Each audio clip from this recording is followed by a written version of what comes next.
Assalamualaikum warahmatullahi wabarakatuh. Perkenalkan, nama saya Hanifatul Makbira dari kelas 10 IPA 1 dan guru pembimbing saya yaitu Ibu Ermawani Hutagal. Kemudian di sini saya akan membahas dan menjelaskan tentang yaitu mengenai yang pertama ruang lingkup biologi, yang kedua cabang-cabang ilmu biologi, dan yang ketiga tingkatan organisasi kehidupan.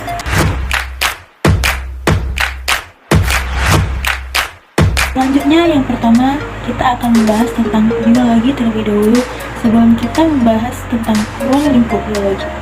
Oke teman-teman, secara singkat kita akan menjelaskan apa sih pengertian biologi itu.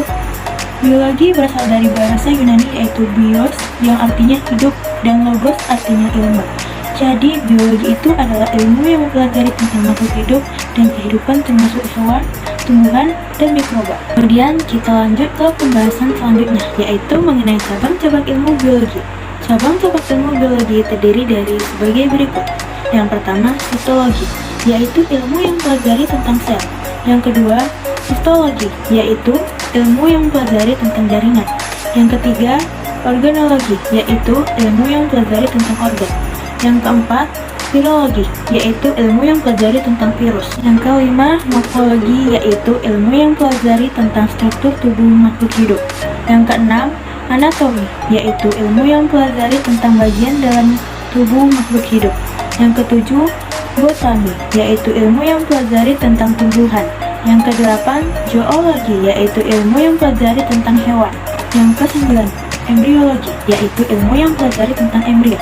Ke-10, evaluasi, yaitu ilmu yang mempelajari tentang kehidupan makhluk hidup pada masa lampau. Yang ke-11, genetika, yaitu ilmu yang mempelajari tentang sifat. Ke-12, orniologi, yaitu ilmu yang mempelajari tentang burung.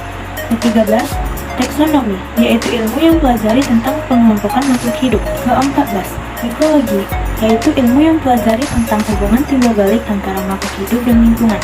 Ke-15, agronomi, yaitu ilmu yang mempelajari tentang pembudidayaan tanaman.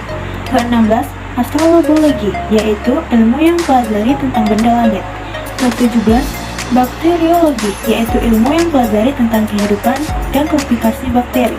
Ke-18, imunologi, yaitu ilmu yang mempelajari tentang perairan darat.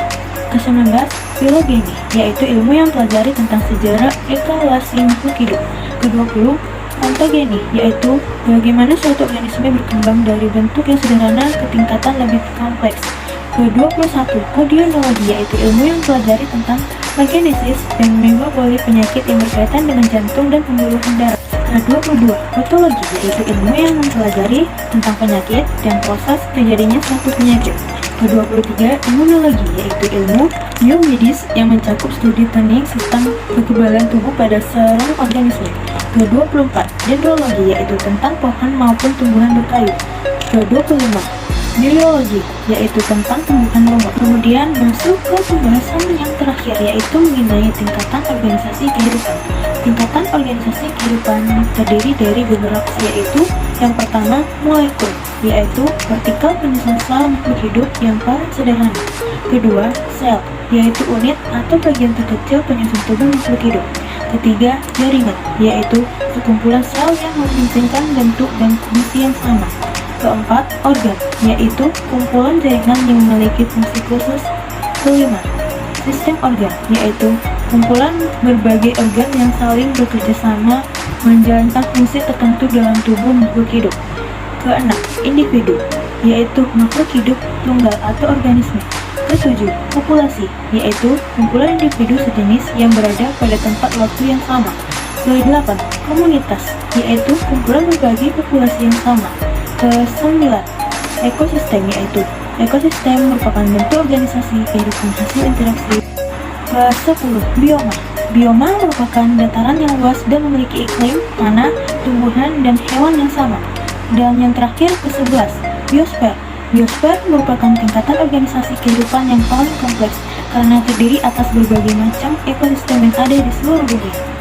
Mungkin sekian pembahasan biologi dari saya sampai di sini. Jika ada kata-kata yang tidak berkenan atau yang salah, mohon dimaafkan. Wabillahi taufiq wal hidayah. Wassalamualaikum warahmatullahi wabarakatuh.